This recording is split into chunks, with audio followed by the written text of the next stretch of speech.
You have successfully joined the webcast. Please stand by. The meeting will begin shortly.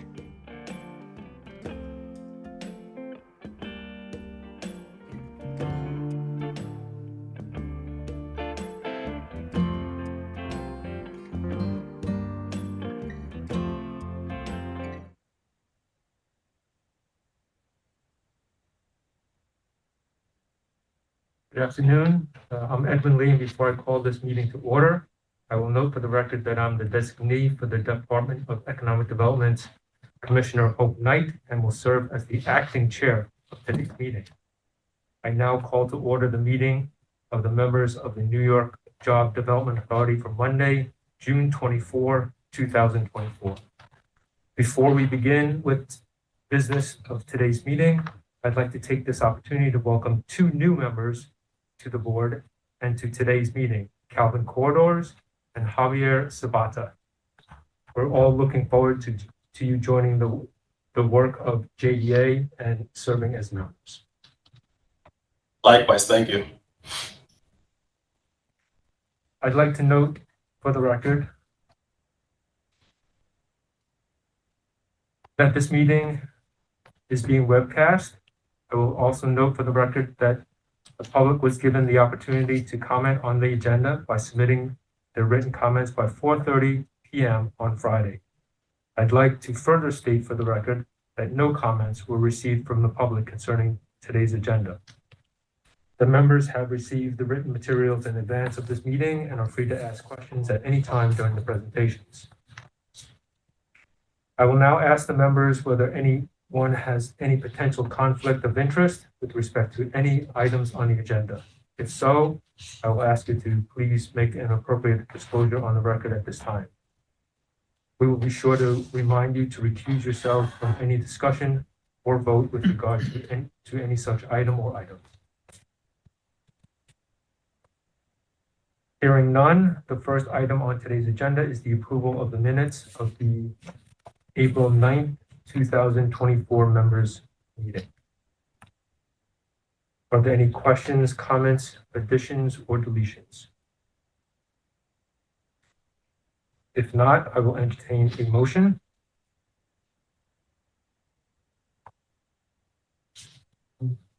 Second? Second. All in favor? Aye. Any opposed? Thank you. The motion carries. We will now hear from JDA's Controller, Kathleen Mize, regarding approval of the annual financial report. Kathleen, whenever you're ready. Thank you, Edwin, and good afternoon, members. The Public Authorities Law requires annual approval by the authority members and certifications by the President and CEO and the Chief Financial Officer of certain financial reports, the reports. The reports consist of financial information set forth in the combined financial statements and independent auditor's report, March 31, 2024 and 2023, the audit report, as prepared with the authority's independent audit firm, EFPR Group, LLP. The audit report for the fiscal year ended March 31, 2024, contains an unmodified, clean opinion reflecting that the combined financial statements present fairly, in all material respects, the financial position, results of operations, and cash flows of the authority. In addition, the independent auditor's report on internal control over financial reporting and on compliance, addressing whether control deficiencies or material weaknesses in internal control exist, did not identify any deficiencies that would be considered to be material weaknesses. The audit firm was able to obtain reasonable assurance that the authority's financial statements are free of material misstatement by performing tests of compliance with certain provisions of laws, regulations, contracts, and grant agreements, including the authority's investment guidelines and other matters. Non-compliance with any of these could have had a direct and material effect on the financial statements. Included in the materials presented is the complete audit report for the fiscal year ended March 31, 2024. The preparation of the audit report included 30.4% participation by MBE and WBE firms and 6% by an SD VOB firm. The audit committee of the authority is being reconstituted at the present time, so the audit report is being presented to all the members at this meeting. The materials provided will be edited to reflect this change. Douglas Zimmerman, a partner at JDA's audit firm, is also present, and we are happy to answer any questions that you may have. Thank you. Any questions or comments from the members regarding this item?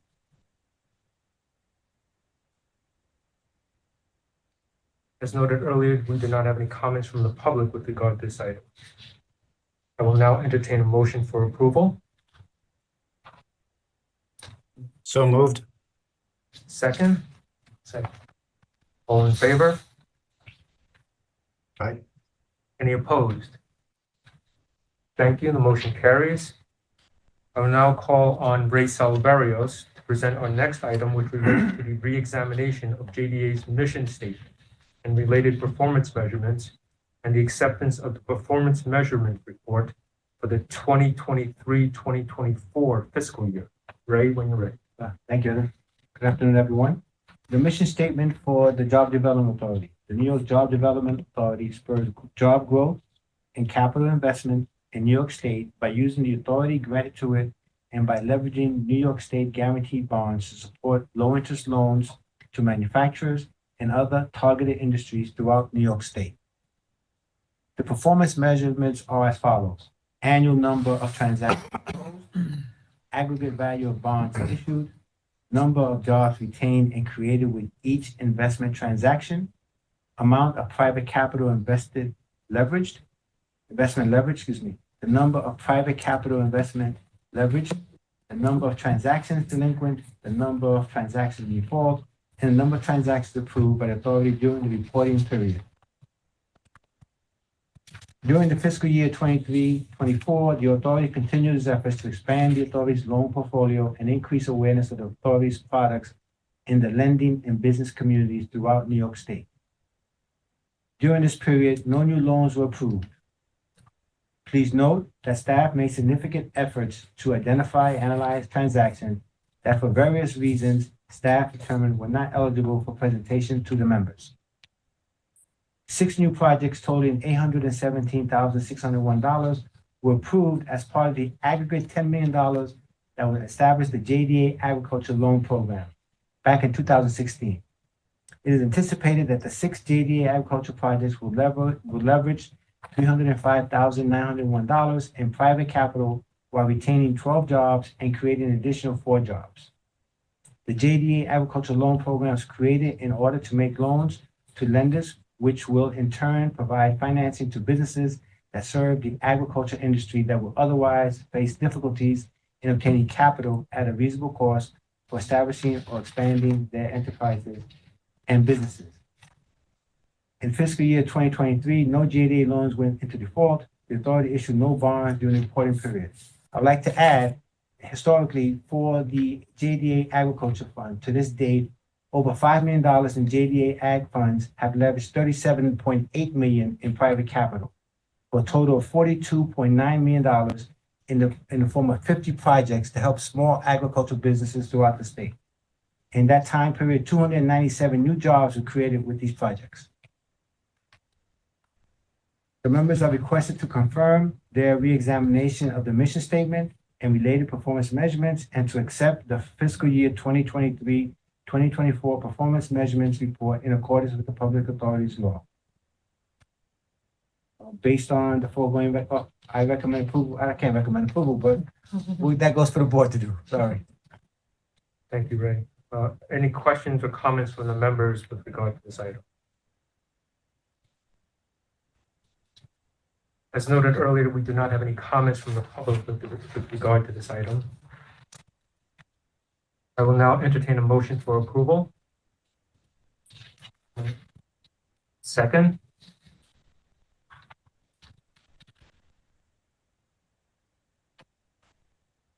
All in favor? Any opposed? Thank you. The motion carries. Antop Pedestrian will now present an item related to the adoption of the authority's revised procurement guidelines. And Thank you, Edwin, and good afternoon. The members are being asked to adopt the 2024 JDA procurement guidelines. Of course, these provide the rules of the road for JDA to contract for goods and services. These are required to be adopted by JDA every year. And if we take a look at what the members approved in 2023 versus what is being presented today, there are no substantive changes. There have been a few changes to the text to facilitate use for staff, to clarify procedures. And the procurement guidelines being presented are actually a mirror image, as always, and fully in lockstep with the ESD procurement guidelines, which have been adopted by the ESD Board of Directors earlier this year. Thank you. any questions or comments from the members with regard to this item? As noted earlier, we do not have any comments from the public with regard to this item. And before we take this note, just remind the members on the video to unmute your devices before you make any kind of motion. I will now entertain a motion for approval. Second, Second. all in favor? Aye. Any opposed? Thank you. The motion carries. Thank you. Ray Silverios is up again and will present our final agenda item, which relates to an authorization to make a real estate loan with New York Job Development Authority proceeds to 1015 Hiawatha Boulevard LLC for the benefit of Syracuse Retreaders LLC. Ray. Thank you, Edwin. Hello again. We are presenting to the board a potential $800,000 JDA loan, again, for the borrower will be 1015 Hiawatha Boulevard LLC, and for the benefit of Syracuse Retreaders LLC.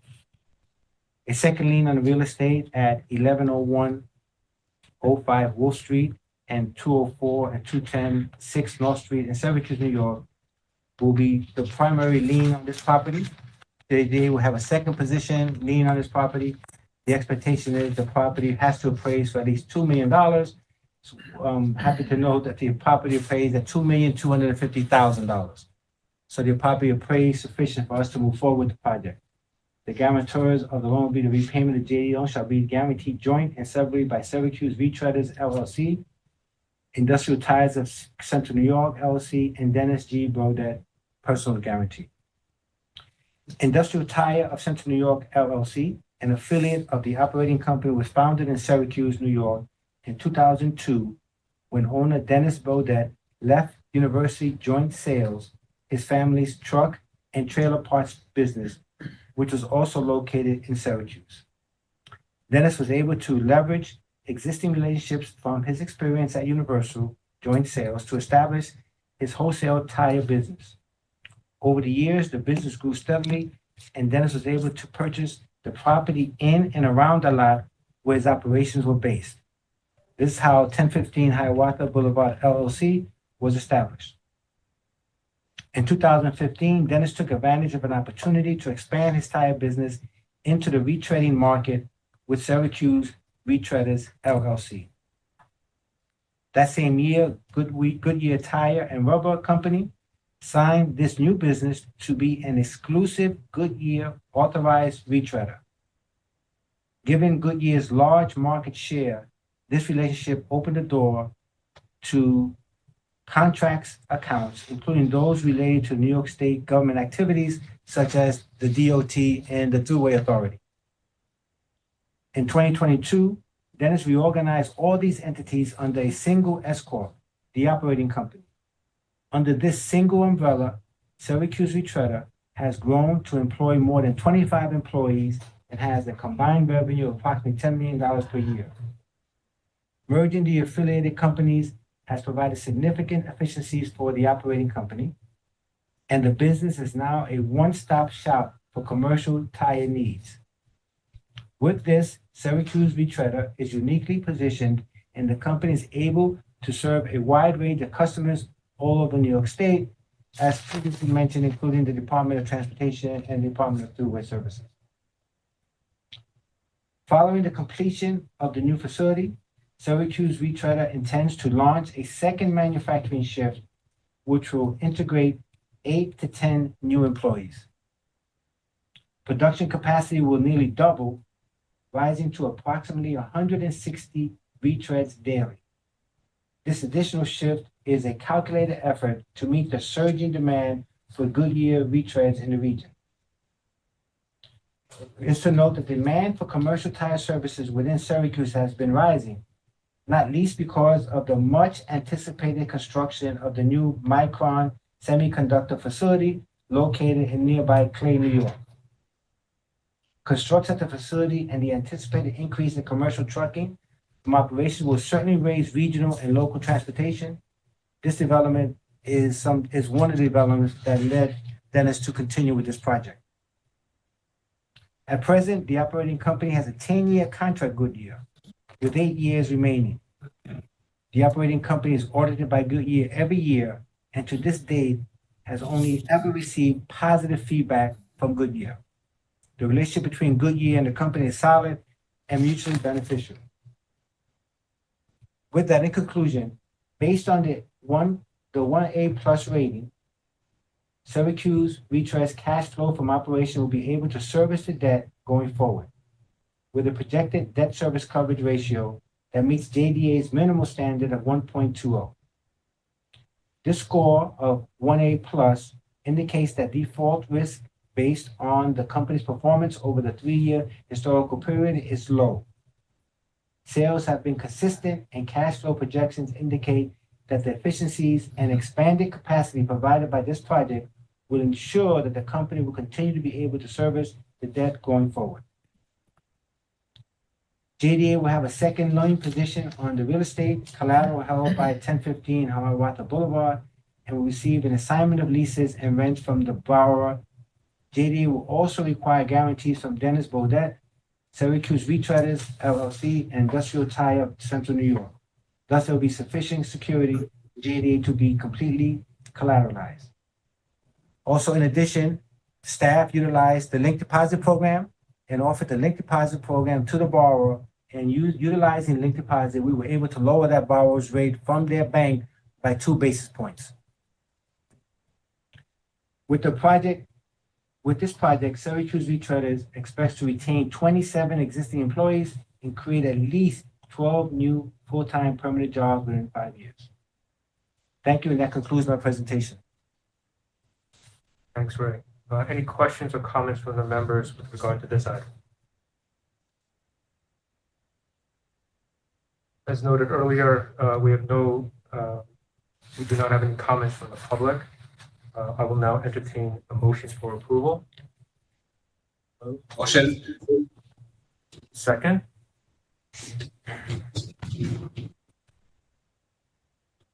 Second. All in favor? Aye. Any opposed? Thank you. The motion carries. There being no further business, may I now have a motion to adjourn this meeting? Well, thank you to everyone for your participation in today's meeting. Thank you. Thank you, everyone.